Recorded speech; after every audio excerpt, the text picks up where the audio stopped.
Welcome back to the set here at the Canadian Science Policy Conference. Joining us right now, Perry Kinkaide. Perry, you're with Alberta Council of Technologies. That's correct. Like we've done with other people or with groups that many people may not be familiar with, tell us a little bit about your group. Alberta Council of Technologies is a subscriber base of 10,000 people who share an interest in the commercialization of emerging technologies in Canada. So what do? You just get together and chat about stuff? Or? Over the course of the last 7 years in growing to 10,000, we portray some of the barriers to success, issues of access to capital, issues that relate to communications. We profile emerging technologies to try and demystify them and bring them into the public domain for a discussion on what the ramifications are of fusion energy, cell therapy, rural broadband, artificial intelligence, analytics. Next year, in 2013, will be Innovation and Enterprise, the people, the passion, and the legacy will be the building of the Alberta Multimedia Network as a vehicle for talking about what life is like in the Valley of Death and how you traverse it or how you don't, and some of the real stories. Okay, now, it sounds to me like this is a perfect group to come to an event like this. Oh, it is the group. Mm-hmm. That, we wanted to hear what government, and many of the people here are from government. There is a smattering of people from business for sure, but by and large policy issues reside within the government domain. That's one of the issues. I think they'd like to get more business input and NGO, non-government organizations as well. So I wanted to hear the dialogue. Mm-hmm. When you look at the dynamics, I mean, they always talk about academia, government, and business. Yeah. Do you think that it's academia and government that's represented a little bit stronger here at this event? Well, because the theme relates very much to science policy and policy on science. Mm-hmm. You're going to get those that are practicing, quote, science, meaning the discovery phase of innovation. So you're going to get universities, your research universities, and particularly here in Alberta. You're going to get the National Research Council. You're going to get a lot of that quasi-public sector discovery agencies. And they are heavily represented here. As far as government, certainly government both in the sciences and in the policy making.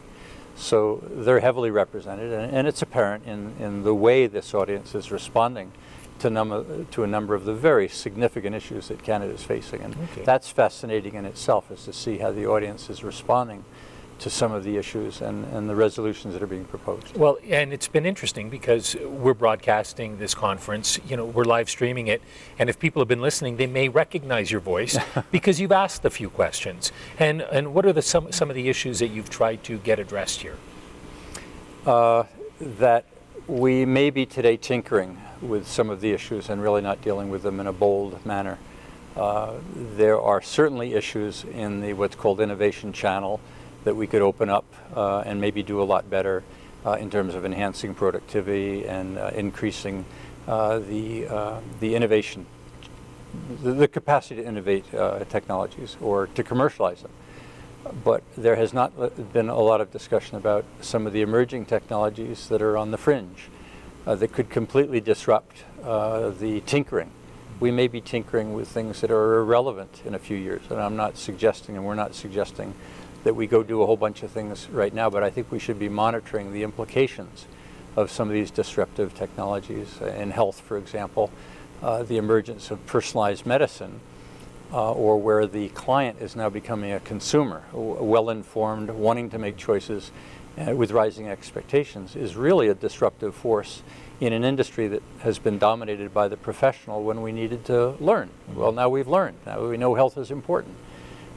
In the field of energy, I mean, we are tinkering with clean tech and with some of the technologies that are not carbon-based. But on the fringe is the emergence of fusion energy, by way of example, that doesn't rely on carbon at all. And what would we do if any one of these technologies emerges and completely transforms, even if it's over a 30 to 40 year period? Mm-hmm. So we've been looking for being a bit provocative. We've been a bit provocative about saying let's spend some time thinking about how Canada could be at the leading edge of adopting and being nimble and flexible.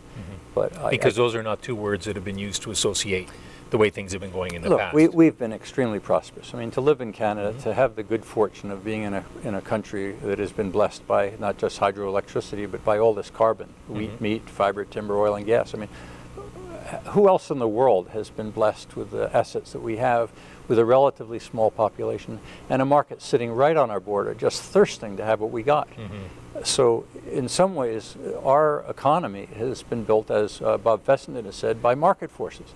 And what we are is what the market wants us to be a harvester, a shipper of carbon in whatever form it comes in. Now, if all of a sudden we want to shift and we want to start moving things to the Orient, because markets have now emerged that didn't exist some years ago, this calls for a radical rethink of agreements and of partnerships, and is very disruptive to forces in the South that have come to rely on long-term contracts that we will supply them with raw product over pipelines and over cargo systems and rail, that all of a sudden it isn't there anymore. That's not going to be particularly popular. And so the questions that we're raising are not necessarily popular. But I think they need to be thought about, and I don't think they need to be thought about just in government. I think they need to be discussed in a dialogue among the public, and that's what ABC Tech's all about. Well, you know, I suppose even if the government is a little bit slow and seems to be dragging its feet, that's where the public can get involved. It should. Because it should. We should, but I mean, you would say that about healthcare, you would say that about almost anything. Right.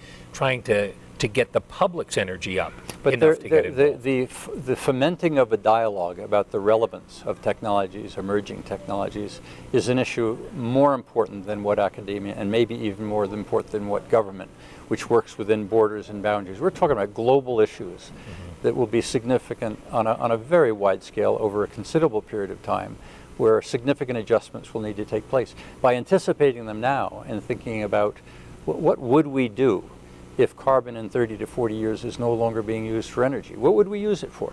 This is not to insult anybody, and it's not to get anybody angry, but it's to use why God gave us a brain, was to anticipate. Yeah. And He gave us a pocketbook to get scared. Yeah, fair enough.